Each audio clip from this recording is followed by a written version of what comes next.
Hello बच्चों, आइए इस प्रश्न को देखते हैं। निम्न में से कौन एक जैव पीड़कनाशी के रूप में उपयोग नहीं होता है? विकल्प ए ट्राइकोडर्मा हार्जिनियम, विकल्प बी न्यूक्लियोपॉलीहाइड्रोसिस वायरस, विकल्प सी ज़ैंथोमोनास कैम्पेस्ट्रिस या विकल्प डी बैसिलस थूरीजेनेसिस। इस प्रश्न की जो मुख्य अवधारणा है, मुख्य अवधारणा वह है जैव पीड़कनाशी, जैव पीड़कनाशी, जैव पीड़कनाशी सूक्ष्म जीव, जैव पीड़कनाशी सूक्ष्म जीव। कई सूक्ष्म जीव ऐसे होते हैं जिनका उपयोग जैव पीड़कनाशी के रूप में किया जाता है। इनके कुछ उदाहरण निम्न प्रकार हैं।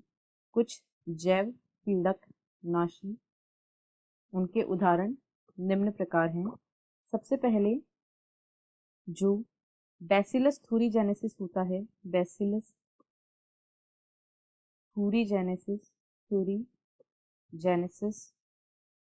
यह एक जैव नियंत्रण कारक के रूप में काम में लिया जाता है। यह एक जैव नियंत्रण कारक है। यह कुछ प्रोटीन क्रिस्टल का निर्माण करता है। यह कुछ प्रोटीन क्रिस्टल बनाता है। यह कुछ प्रोटीन क्रिस्टल बनाता है जिसमें जहरीले कीटनाशक प्रोटीन होते हैं, जिसमें जहरीले कीटनाशक प्रोटीन होते हैं। और ये जब कोई भी कीट इसे निगलता है तब उस कीट की मृत्यु हो जाती है।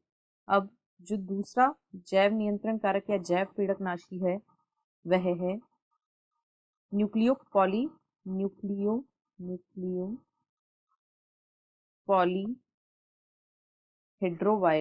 न्यूक्लियोपॉलीहेड्रोवायरस। यह मुख्य रूप से आर्थ्रोपोडा संघ के जीवों के नियंत्रण में काम आता है। यह आर्थ्रोपोडा संघ के जीवों के नियंत्रण में काम आता है। यह मुख्यतः कीट पतंगों, तितलियों आदि को नष्ट करता है और जैव नियंत्रण का कार्य करता है। इसके बाद जो बैसिलस थूरीजेनेसिस अभी हमने देखा और न्यूक्लियोपॉलीहाइड्रोसिस ये भी हमने देख लिया। इसके बाद हम बात करते हैं ट्राइकोडर्मा हार्जिनियम की। ट्राइकोडर्मा हार्जिनियम जो होता है,